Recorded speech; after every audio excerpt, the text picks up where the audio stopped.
Samantala, update na po tayo sa paghahanda ng MMDA sa paparating na barangay at sangguniang kabataan election sa Lunes at sa Undas. Nakasalang sa balita ko, si Attorney Victor Nunez, Head ng Traffic Discipline Office Enforcement ng MMDA.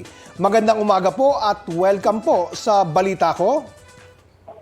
Yes po, Ma'am Connie and Oscar po. Oscar po.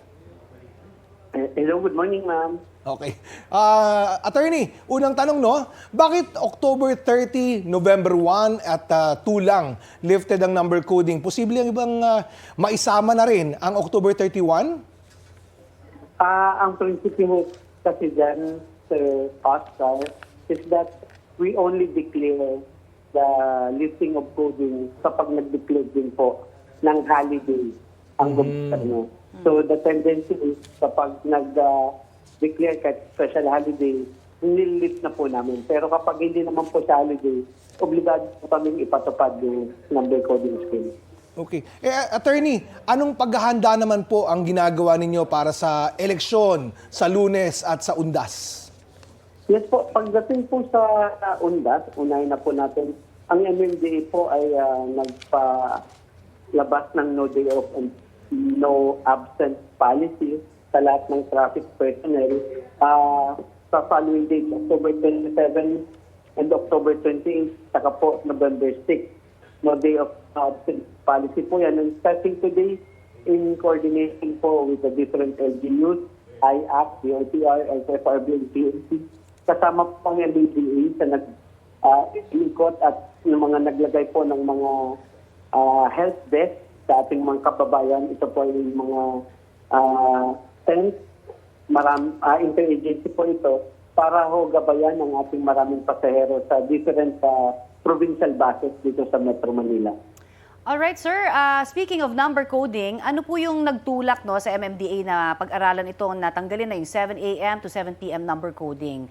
Kung wala kasing window hours daw, baka mas mahirap lalo na, di ba, after 7 p.m. Christmas rush hour pa naman, yung mga ganyang iniisip. May study ho ang Traffic Engineering Center namin that yung traffic volume ng major thoroughfares talagang napakataas po during peak and off-peak hours. Talagang mas mataas pa po ito sa ating pre-pandemic number volume. Pangalawa po, namomonitor din namin sa MMDA Command Center yung mga traffic build-up and queues. Okay. Nag-o-occur ho siya even outside typical peak hours.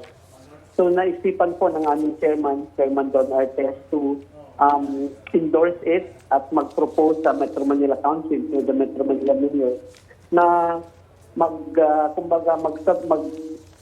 ipa-approve yung pag-lift ng window hours.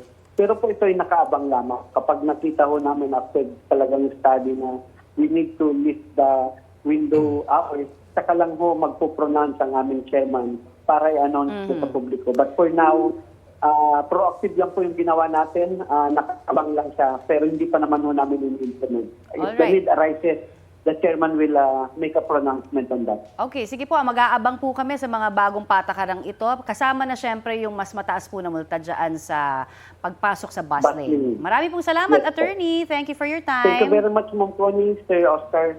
Good morning po. Okay, yan po naman si Attorney Victor Nunez ng MMDA. Balita ko, may tututukan kayo tuwing 10:30 a.m. sa GTV. Alamin ang mahahalagang balita at impormasyong dapat niyong malaman sa Balita Ko tuwing Lunes hanggang Biyernes. Mag-subscribe din sa GMA Integrated News sa YouTube.